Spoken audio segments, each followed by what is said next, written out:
कविता की जेठानी मीना एक सप्ताह के लिए मायके रहने को गई तो उसे विदा करने के लिए सास कमरे से बाहर ही नहीं निकली। मुझे तो बहुत डर लग रहा है भाभी जी, आपका साथ और सहारा नहीं होगा तो कैसे बचाऊंगी मैं इनसे अपनी जान।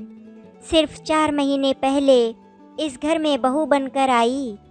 कविता की आंखों में डर और चिंता के भाव साफ नजर आ रहे थे। वे चुभने या बेइज्जत करने वाली कोई भी बात कहें, तुम उस पर ध्यान ना देकर चुप ही रहना कविता। झगड़ा करके तुम उनसे कभी जीत नहीं सकोगी। मीना ने उसे प्यार से समझाया। भाभी, अगर सामने वाला तुम्हारी बेइज्जती करता ही चला जाए तो कोई कब तक चुप रहेगा। उस स्थिति में तुम वही करना जो मैं करती हूँ। जब तंग आकर तुम जवाब देने को मजबूर हो जाओ तो गुस्से से पागल हो इतनी जोर से चिल्लाने का अभिनय करना कि सासू जी की सिट्टी पिट्टी गुम हो जाए। उन्हें चुप करने का यही तरीका है कि उनसे ज़्यादा जोर से गुर्राओ। अगर उनके सामने रोने धोने की गलती करोगी तो वे तुम पर पूरी तरह हावी हो जाएंगी कविता। अपनी देवरानी को ऐसी कई सलाहें देकर मीना अपने बेटे के साथ स्कूटर में बैठकर बस अड्डा चली गई। कविता अंदर आकर दोपहर के भोजन की तैयारी करने रसोई में घुसी ही थी कि उसकी सास आरती वहीं पहुंच गई। उफ, इस मीना जैसी बददिमाग और लड़ाकी बहू किसी दुश्मन को भी ना मिले। अब सप्ताह भर तो चैन से कटेगा, कहे आरती ने अपनी छोटी बहू से बातें करने शुरू कर दी। आरती लगातार मीना की बुराइयां करती रही। बहुत सी पुरानी घटनाओं की यादों को दोहराते हुए उन्होंने उसके खिलाफ जहर उगलना जारी रखा। कविता ने जब चुप रहकर वार्तालाप में कोई हिस्सा नहीं लिया तो आरती नाराज होकर बोल पड़ी। अब तो क्यों गूंगी हो गई है बहू? मुंह फुलाकर घूमने वाले लोग मुझे जरा भी अच्छे नहीं लगते हैं। आप बोलकर अपना मन हल्का कर लो मम्मी। मेरे मन में भाभी के लिए कोई शिकायत है ही नहीं, तो मैं क्या बोलूं? कविता का ये जवाब सुनकर आरती चिढ़ उठी थी। आरती वैसे कविता के घर वालों को कुछ ज़्यादा भाव देती थी। उसके माता पिता की जाति उनसे ऊंची भी थी और वे सब इंग्लिश मीडियम के पढ़े थे, जबकि अरुण और उसका बड़ा भाई हिंदी मीडियम स्कूल से था। फिर भी कविता और उसके घर वाले आरती को पूरा सम्मान देते थे। आरती को एहसास था कि जरा सी जाति ऊंची हुई नहीं या बच्चे अंग्रेजी मीडियम में गए नहीं, उनकी नाक ऊंची हो जाती है। आटा गूंदने का काम बीच में रोककर वे उसे तीखी आवाज में सुनाने लगी। अपनी जेठानी के नक्शे कदम पर चलकर इस घर की सुख शांति को और ज़्यादा बिगाड़ने में सहयोग मत दो बहू। अगर बड़ी की इज्जत नहीं करोगी तो तुम भी कभी सुखी नहीं रह पाओगी। अपनी जेठानी की नसीहत को याद कर कविता ने कोई प्रतिक्रिया जाहिर करना मुनासिब नहीं समझा और सब्जी काटने के काम में लग गई। अकेले ही बोलती हुई आरती आजकल की बहुओं को देर तक भला बुरा कहती रही। भाभी होती तो 1 मिनट में इन्हें 2 गुना ज़्यादा बातें सुनाकर चुप कर देती। पूरे 7 दिन में अकेले कैसी झेलूंगी इन्हें। ऐसे विचारों में उलझ कविता चुप रहकर अपना खून फूंकती रही। कविता ने जब तक आलू गोभी की सब्जी तैयार करी तब तक आरती ने पराठे सेक डाले। उसने अपनी सास के साथ खाना न खाने के लिए भूख न होने का बहाना बनाया, पर आरती ने बड़े हक से दोनों का खाना इकट्ठा परोस लिया। खाना खाते हुए आरती ने कविता के मायके वालों को वार्तालाप का विषय बनाया। वे उनके बारे में हल्की फुल्की बातें कर रही थी। थोड़ी ही देर में कविता अपनी नाराजगी भुला उनके साथ खुलकर हंसने बोलने लगी।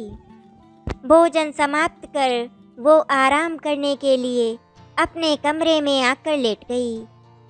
आंखें लगने से पहले एक बात सोचकर उसके होंठों पर व्यंग भरी मुस्कान उभरी थी कि मुझे अपनी तरफ करने को वे आज कितना मीठा बोल रही थी, लेकिन उनकी सारी चालाकी बेकार जाएगी, क्योंकि असल में तो उनके मन में अपनी दोनों बहुओं के लिए इज्जत और प्यार है ही नहीं। शाम को आरती ने कविता के लिए स्विगी से गरम समोसे और चाय मंगवाई। आरती ने अपने मोबाइल पर सब ऐप डाउनलोड कर रखे थे और वो सब बेटे के कार्ड से कनेक्ट थे, इसीलिए पेमेंट की कोई दिक्कत तो थी ही नहीं। चाय पीते हुए जब उन्होंने अपनी बड़ी बहू के खिलाफ उसके कान भरने की कोशिश जारी रखी तो कविता का मन अंदर से खिन्न सा बना रहा। कुछ देर बाद आरती ने अपनी बेटी और दामाद के बारे में बोलना शुरू किया। आजकल मनोज ज़्यादा पीने लगा है और पीकर अंजू से झगड़ा भी बहुत करता है। मैं सोच रही हूँ कि परसों उन्हें डिनर पर बुला लूँ। अरुण और तुमसे मनोज की अच्छी पटती है। तुम दोनों उसे समझाना कि वो शराब कम पिया करे। अपनी बेटी के बारे में बात करते हुए तेज तर्रार आरती असहाय और दुखी सी नजर आ रही थी। जितनी फिक्र इन्हें अपनी बेटी की है उतनी अपनी बहुओं की क्यों नहीं करती। तेज माँ की तेज बेटी दुख तो पाएगी ही। ऐसी बातें सोचते हुए कविता ने अपने आप को अब ज़्यादा खुश महसूस नहीं किया, तो मन ही मन उसने हैरानी हुई। अंजू दीदी अगर अपना गुस्सा कुछ कम कर ले तो जीजाजी के ऊपर बदलने के लिए दबाव बनाना आसान हो जाएगा। मम्मी, कविता के मुंह से निकले इस वाक्य के साथ सास बहू के बीच अंजू के घर परिवार की सुख शांति को लेकर लंबा वार्तालाप शुरू हो गया। उस रात सोने से पहले कविता को शादी के बाद गुजरे 4 महीनों में पहली बार ये एहसास हुआ कि उसकी कठोर और निर्दयी नज़र आने वाली सास अपनी बेटी के दुख में दुखी होकर आंसू भी बहा सकती हैं। उस शाम पहली बार उसने खुद को अपनी सास के काफ़ी नज़दीक भी महसूस किया। सास बहू के संबंधों में अगले दिन से लगातार सुधार होने लगा। अपने पति, जेठ और ससुर को ऑफिस भेजने के बाद कविता ने आराम से अपनी सास के साथ बैठकर नाश्ता किया। एक के बजाय दोनों ने 2 बार चाय पीने का लुत्फ उठाया। फिर कपड़े धोने की मशीन लगाने का काम दोनों ने इकट्ठे किया। दोपहर के खाने में आरती ने अपनी बहू को गोभी के पराठे बनाने सिखाए। खाना दोनों ने सीरियल देखते हुए खाया। खाना खाने के बाद कविता सोफे पर और आरती तख्त पर आराम करने को ड्राइंग रूम में ही लेट गई। दोनों में से किसी का भी मन अपने कमरे में जाकर बंद होने को नहीं था। शाम को दोनों सब्जी खरीदने साथ साथ रिलायंस फ्रेश गईं। आरती ने सब्जी और सस्ती सब्जियां खरीदने की कला सिखाते हुए लंबा सा लेक्चर उसे दिया, पर कविता को उनकी बातें उस शाम बुरी नहीं लगी। उस रात सास बहू को घुल मिलकर बातें करते देख कविता के पति अरुण ने उसे छेड़ा भी। माँ ने तुम्हें ऐसा क्या लालच दिया है जो इतना मीठा बोलने लगी हो तुम उनसे? ये चमत्कार कैसे संभव हो रहा है मैडम? इसमें कोई चमत्कार वाली बात नहीं है जनाब। मुझे अपनी तरफ करने को आपकी माताजी मुंह से गुड़ रखकर मुझसे बोल रही हैं। मीना भाभी को अलग थलग कर देने के लिए उनकी तरफ से ये सारा नाटक चल रहा है। कविता ने शरारती अंदाज में मुस्कुराते हुए अरुण को जानकारी दी। किसी भी बहाने सही, पर इस घर में सुख शांति का माहौल तो बना। तुम तीनों के रोज शाम को सूजे मुंह देखकर दिमाग भन्ना जाया करता था। भाभी के लौटने पर स्थिति फिर बदल जाएगी सरकार। सास बहू को प्यार से आपस में हंसते बोलते देखने का मजा बस कुछ दिनों तक ही और ले सकते हैं आप इस घर में। अपने इस मजाक पर कविता खुद ही ठहाका मारकर हंसी, तो अरुण बुरा सा मुंह बनाकर बस जरा सा मुस्कुराया। अगले दिन शाम को अंजू और मनोज के साथ सबका समय बड़ा अच्छा गुजरा। आरती अपनी छोटी बहू की तारीफ करने का कोई मौका नहीं चूकती थी। ननद भाभी पहली बार खुलकर खूब हंसी और बोली। माँ बेटी दोनों ने कविता का काम में पूरा हाथ बटाया। अगले दिन आरती ने कविता के साथ एक सहेली की तरह गपशप करी। उन्होंने अपनी सास के बारे में बहुत सी कहानियाँ उसे सुनाई। अपनी सास के सामने मैं जोर से सांस भी नहीं ले सकती थी। बहू सुबह 4 बजे उठकर हाथ से नल से 20 बाल्टी पानी भरना पड़ता था। फिर नहा धोकर पूरे 8 आदमियों का नाश्ता और खाना बनाना होता है। घर का काम देर रात को खत्म होता। तारीफ के शब्द सुनने की बात तो दूर रही, घर के छोटे बड़े मुझ पर हाथ उठाने से भी परहेज नहीं करते थे। वे लोग तब हाल ही में गांव से कस्बे में आए थे और आरती की सास यानी अरुण के दादा दादी रीति रिवाज मानो संदूक में पैक करके लाए हूँ। आरती को एडजस्ट करने में बहुत समय लगा था। आरती ये बातें इस अंदाज में सुना रही थी मानो अपने ससुराल वालों की बड़ाई कर रही हो। कविता ने भी शादी से पहले अपनी जिंदगी में घटी कई दिलचस्प घटनाएं उन्हें सुनाई।